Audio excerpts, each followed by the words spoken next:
Hello students, আমি Nitish sir জ্ঞানজ্যোতি coaching সেন্টারের পক্ষ থেকে তোমাদের প্রত্যেককে জানাই আরও একবার স্বাগত। আজকে আমি তোমাদের সঙ্গে যে বিষয়টি নিয়ে আলোচনা করব সেটা হচ্ছে প্রভাত কুমার মুখোপাধ্যায়ের একটি ছোট গল্প বিবাহের বিজ্ঞাপন। এই গল্পটি নিয়ে আজকে সংক্ষিপ্ত সার যে বিষয়টি রয়েছে গল্পের সেটি নিয়ে কিন্তু তোমাদের সঙ্গে আলোচনা করব।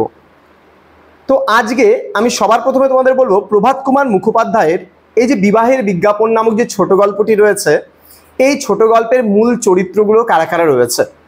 তো প্রথমে চরিত্রগুলোর ব্যাপারে একটু বলে নেই এবং তারপরে মূল গল্পের বিষয়বস্তু সম্পর্কে আলোচনা করব। যেহেতু এত বড় একটা গল্প তোমাদের পড়াশোনার বা পড়তে ভালো লাগে না, সেহেতু এই গল্পটা সংক্ষিপ্ত সারি কিন্তু তোমাদের সামনে তুলে ধরা হচ্ছে। 5 থেকে 10 মিনিটের একটা ভিডিও হবে। ধৈর্য ধরে এই ক্লাসটি কিন্তু অবশ্যই শেষ পর্যন্ত করবে এবং এই গল্পটা তোমাকে পরীক্ষায় বানিয়ে লেখার জন্য অনেকটা সাহায্য করবে। চলো, প্রথম যে চরিত্রটা আমরা পাবো তার নাম হচ্ছে রাম অবতার। রাম অবতার যে চরিত্র রয়েছে সে কিন্তু গাজীপুরের একজন 22 বছর বয়সী শিক্ষিত যুবক। যদি পরীক্ষায় প্রশ্ন আসে যে বিবাহের বিজ্ঞাপন গল্পে রাম অবতার যে ছিল তার বয়স কত এবং তিনি কোথাকার বাসিন্দা ছিলেন, তাহলে অবশ্যই আমরা বলতে পারি যে রাম অবতার গাজীপুরের বাসিন্দা ছিলেন, যার বয়স কিন্তু 22 বছর এবং একজন তিনি শিক্ষিত যুবক ছিলেন। কিন্তু তারপরেও সে কিন্তু মেট্রিক পরীক্ষায় বারবার ফেল করত এবং বর্তমানে বেকার অবস্থায় রয়েছে রাম অবতার। এরপরে আমরা যে চরিত্রটা পাবো তার নাম মহাদেব মিশ্র এবং তারপরে মহাদেব মিশ্র ছিলেন একজন গুন্ডা। এই গল্পে একজন গুন্ডার পার্ট ছিল মহাদেব মিশ্রের, ঠিক আছে। তারপরে কানহাইয়া লাল বলে একটা চরিত্র পাবো, তিনি ছিলেন আবার মহাদেব মিশ্রের সহযোগী, মানে গুন্ডার সহযোগী, গুন্ডার ফ্রেন্ড, ঠিক আছে। তারপরে একটা পাবো আমরা চরিত্র লালা মুরলীধর লাল। লালা মুরলীধর লাল ছিলেন এই গল্পে একজন ভদ্রলোক মানুষ, ঠিক আছে। চলো, এবার হচ্ছে গল্পের মূল বিষয়বস্তুটা তোমাদের সামনে তুলে ধরবো। এই গল্পটিকে আমি 3টা ভাগে ভাগ করে তোমাদের সঙ্গে আলোচনা করতে পারি। একটা প্রথম পরিচ্ছদ যেখানে আমি আলোচনা করব বিজ্ঞাপনের জন্ম হলো কিভাবে এখানটায়। দ্বিতীয় পরিচ্ছদ যেখানে আমি আলোচনা করব গুন্ডাদের ফন্দিগুলো কি ছিল সেই নিয়ে। এবং তৃতীয় পরিচ্ছদ যেখানে এই গল্পের শেষ পরিণতি নিয়ে আমি আলোচনা করব। তোমাদের বোঝার সুবিধার্থে এই গল্পটাকে আমি 3টা ভাগে সংক্ষিপ্ত সারটাকে তৈরি করেছি। যেমন এই গল্পের শুরু হয় গাজীপুর গ্রামকে কেন্দ্র করে, যেখানে রাম অবতার নামে একজন 22 বছর বয়সী যুবক কিন্তু বসবাস করতেন। সে কয়েকবার মেট্রিক পরীক্ষায় ফেল করার পরে পড়াশোনা কিন্তু ছেড়ে দিয়েছে। এক সন্ধ্যায় সে তার বাড়ির বারান্দায় বসে সিদ্ধি পান করছিল। মানে সিদ্ধি পান করা বলতে এখানে মানে তোমার হচ্ছে নেশা জাতীয় কোনো বস্তুর কথা এখানে বোঝানো হয়েছে, অর্থাৎ গাঁজা, ঠিক আছে। বলছে সেই সময় একটি ছোট ছেলে মোহনলাল একটি মিছরি কিনতে আসে। মিষ্টিওয়ালা সেই মিছরি একটি পুরনো হিন্দি সংবাদের টুকরোয় কিন্তু সেটা মুড়ে দেয় এবং রাম অবতার সেই কাগজের টুকরোটা হাতে পেয়ে দেখে একটা বিবাহের বিজ্ঞাপন এতে দেওয়া রয়েছে এবং এই বিজ্ঞাপনটি ছিল বেনারসের বাসিন্দা লালা মুরলীধর লালের। তাহলে লালা মুরলীধর লাল কিন্তু বিজ্ঞাপন দিয়েছিল। যদি বলে বিজ্ঞাপনের যে বিবাহের বিজ্ঞাপন গল্পটিতে কে বিজ্ঞাপন দিয়েছিল এবং তিনি কোথা থেকে বিজ্ঞাপন দিয়েছিল প্রশ্ন আসতে পারে, তাহলে আমরা বলবো যে লালা মুরলীধর লাল বিবাহের বিজ্ঞাপন দিয়েছিল এবং তিনি ছিলেন বেনারসের বাসিন্দা। তিনি তার 17 বছর বয়সী সুন্দরী সুশিক্ষিত এবং সৎ চরিত্র কায়স্থ কন্যার জন্য একটা পাত্র খুঁজছিলেন বিবাহ দেওয়ার জন্য। বিজ্ঞাপনে সেখানে লেখা ছিল যে বিয়ের পর পাত্রকে উচ্চ শিক্ষার জন্য বিলেতে পাঠানো হবে। যদিও রাম অবতার কিন্তু বিবাহিত ছিল এবং সে যখন এই বিজ্ঞাপনটা দেখে, দেখার পরে কিন্তু একটা মজার ফন্দি আটে, একটা ভাবনা চিন্তা তার মাথার মধ্যে কিন্তু খেলে।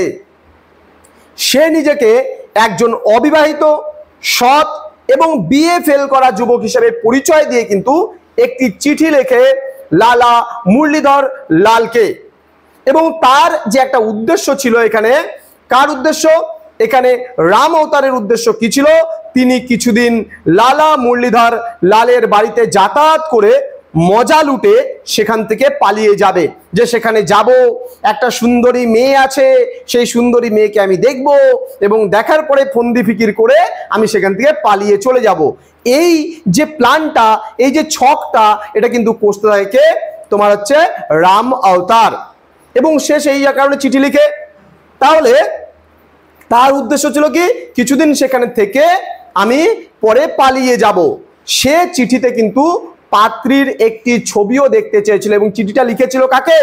এখানে তোমার হচ্ছে লালা মুরলীধর লালকে চিঠিটা লিখেছিল এবং বলেছিল যে পাত্রীর আমি একটা ছবি দেখতে চাই।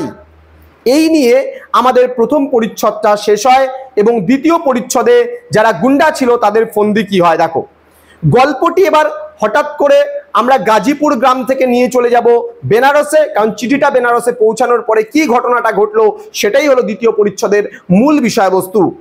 গল্পটি যখন বেনারসে স্থানান্তরিত হলো তখন কিন্তু সেখানে মহাদেব মিশ্র নামে এক কুখ্যাত গুন্ডা তার সহযোগী কানহাইয়া লালের সঙ্গে দাবা খেলছিল।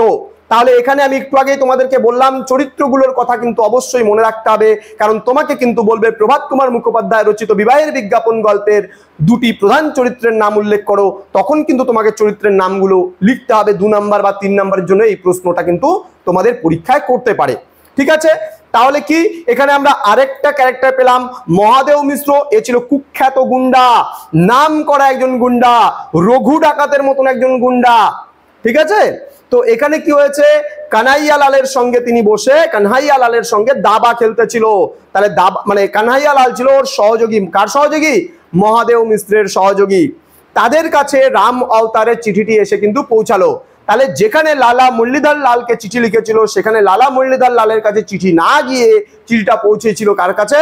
কানহাইয়া লালের কাছে, এবং চিঠিটি পৌঁছেছিল মহাদেব মিশ্রের কাছে। এবং তখন কানহাইয়া লাল চিঠিটি পড়ে জানায় যে লালা মুরলীধর লাল 3 বছর আগেই বাড়ি ছেড়ে চলে গেছেন। মহাদেব মিশ্র হাসতে হাসতে জানায় যে মুরলীধর লালের মেয়ের বিয়ে অনেক আগেই একজন ব্যারিস্টারের সঙ্গে হয়ে গেছে, যিনি বিলাত থেকে পড়াশোনা করে ফিরছেন। এবং কানহাইয়া লাল তখন বুঝতে পারে যে রাম অবতারকে ফাঁদে ফেলে তার কাছ থেকে দামি জিনিসপত্র হাতিয়ে নেওয়া যেতে পারে।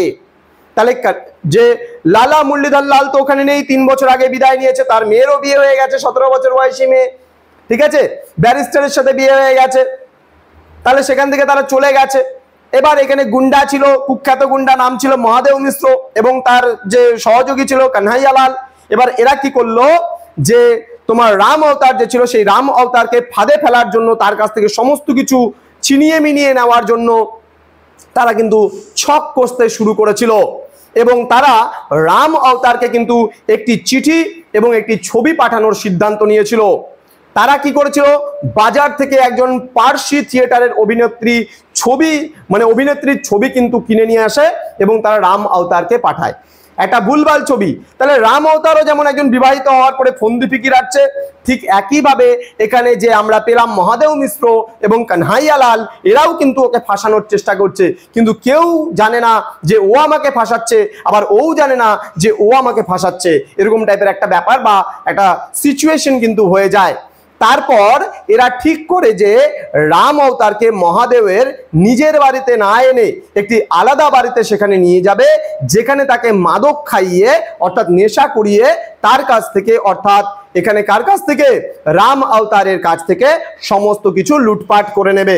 এই অবধি গেল আমাদের দ্বিতীয় পরিচ্ছদ, এবং গুন্ডা যারা ছিল অর্থাৎ এখানে মহাদেব মিশ্র এবং কানহাইয়া লাল, এদের যে ফন্দি ফিকিরগুলো আমরা জানতে পারলাম দ্বিতীয় পরিচ্ছদে। এবার তৃতীয় পরিচ্ছদে আমাদের মনে প্রশ্ন জাগে যে ঘটনাটা ঘটলো কি হচ্ছে এখানে ব্যাপারটা, সেটার পরিণতি আমরা জানবো তৃতীয় পরিচ্ছদে। কি রয়েছে, রাম অবতার বেনারস থেকে পাঠানো চিঠি এবং ছবি পেয়ে গেল। তাহলে প্রথম পরিচ্ছদে আমরা গাজীপুর গ্রামের ঘটনা দেখলাম, দ্বিতীয় পরিচ্ছদে আমরা বেনারসের ঘটনাগুলো দেখলাম, এবং তৃতীয় পরিচ্ছদে আমরা আবার ফিরে আসবো এখানটায় আমাদের যে গ্রাম ছিল গাজীপুর, সেই গ্রামে আবার ফিরে আসবো যেখানে রাম অবতারের কাছে চিঠিটি এসে পৌঁছালো। স্ত্রীর ছবি দেখে সে মুগ্ধ হয়ে যায় এবং মনে মনে ভাবে যে এমন সুন্দরী মেয়ের সঙ্গে তার দেখা হবে। ফিদা, পুরো একদম ছবি দেখে পুরো ফিদা হয়ে গেছে রাম অবতার, ঠিক আছে? টুঙ্গ টুঙ্গ বাজে এরকম হয়ে গেছে আর কি, মনের মধ্যে গিটার বাজতেছে, এখন টুং টুং বাজতেছে, বুঝতে পারলো তো? রাম অবতারে বাবা এত সুন্দর, হ্যাঁ এত সুন্দর মেয়ে তো আমি কখনো দেখিনি।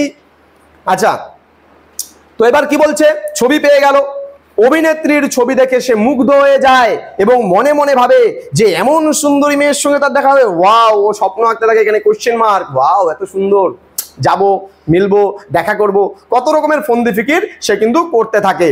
সে খুব সুন্দর পোশাক, গয়না এবং 200 টাকা সঙ্গে করে নিয়ে কিন্তু বেনারসে যায়, যে এই মেয়েটাকে আমি, তখনকার দিনে 200 টাকা মানে বিশাল ব্যাপার, তাই না?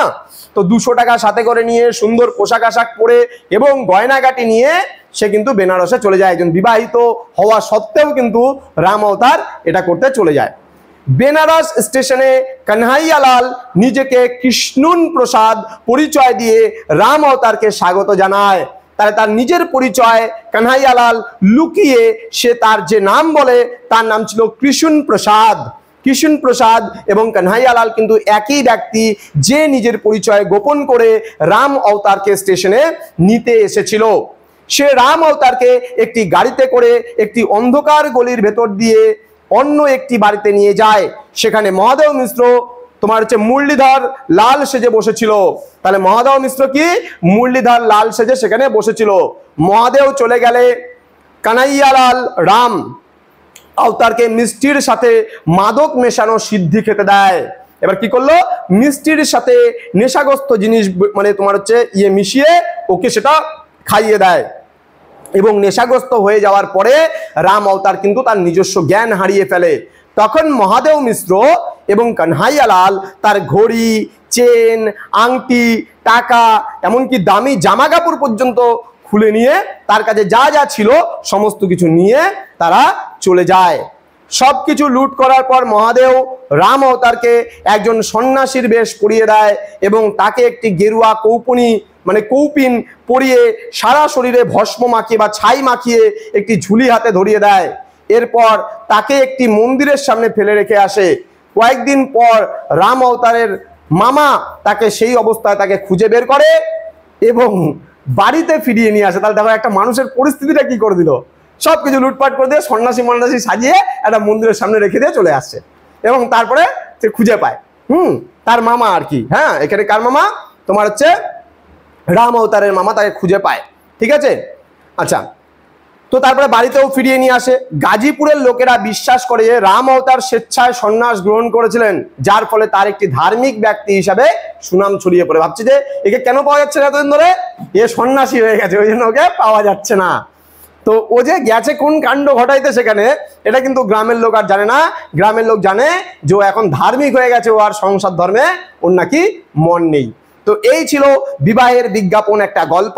তো স্টুডেন্টস, তোমরা যদি সরাসরি আমাদের কাছে পড়তে চাও, সমস্ত সাবজেক্টের নোটস পত্র পেতে চাও, তাহলে সময় নষ্ট না করে আজই যোগাযোগ করো আমাদের অফিসিয়াল নাম্বার 6295916282 নাম্বারে এবং 7076398606 নাম্বারে। গল্পটা কেমন লাগলো, কেমনভাবে আমি বোঝাতে পারলাম, কতটা তোমাদের উপকার হলো, সেটা অবশ্যই কমেন্ট বক্সে কমেন্ট করে জানাবে। তোমাদের কমেন্টের অপেক্ষায় রইলাম।